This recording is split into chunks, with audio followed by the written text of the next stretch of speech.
मासूम दिलों से खेलना और मोहब्बत में धोखा देना उसका शौक है। वो आशिक नहीं, धोखेबाज है, कातिल है। तेरा हर इल्जाम सर पे लेते हैं, पर भरी महफिल में। Presented by Music Entertainment। सयाजी लोग बैठल छौदार पीले कमरिया हिलाल छौड़ी धीरे धीरे। सयाजी लोग बैठल छौदार पीले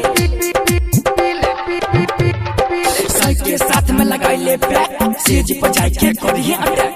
आओ करिए बजाई के अटैक, मन भर पैक करिए break break break break break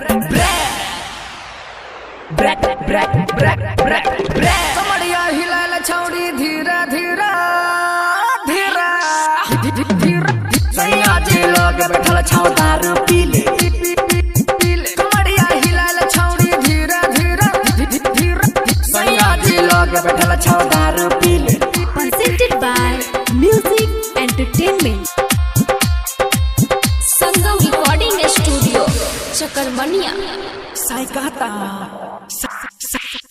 साई कहता जाए दे गाड़ी बढ़ाने दे, नला सुखल छा पानी डाल दे, आग लगे छा मूड बनाने दे दे दे दे।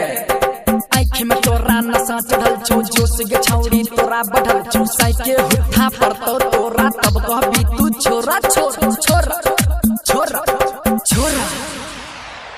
धीरे धीरे कमरिया हिलाल छौड़ी धीरे धीरे धीरे धीरे।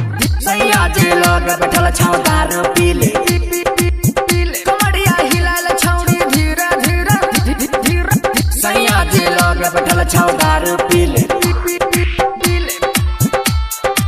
Presented by Music Entertainment। Recording by Durgesh ji. सके जब जे साई कहता सके जब जे जोश चढ़ता कितनो जगता पतो न चलता। साई के हथौरा जब भीतरी गलता ता ता ता गुदगुद करता। साई के हथौरा मजाक लेता पकड़ के तोरा। जब जैतोगे थोड़ा थोड़ा तू कहबीगे जल्दी बकोरा ओरा ओरा ओरा। मैथिली रैपर सागर चुमार चुमार। कमरिया हिलाल छौड़ी धीरे धीरे धीरे धीरे। सयाजी लोग बैठल छौदार पीले कमरिया हिलाल छौड़ी धीरे धीरे धीरे। सयाजी लोग बैठल छौदार पीले। संगम रिकॉर्डिंग स्टूडियो चकरबनिया।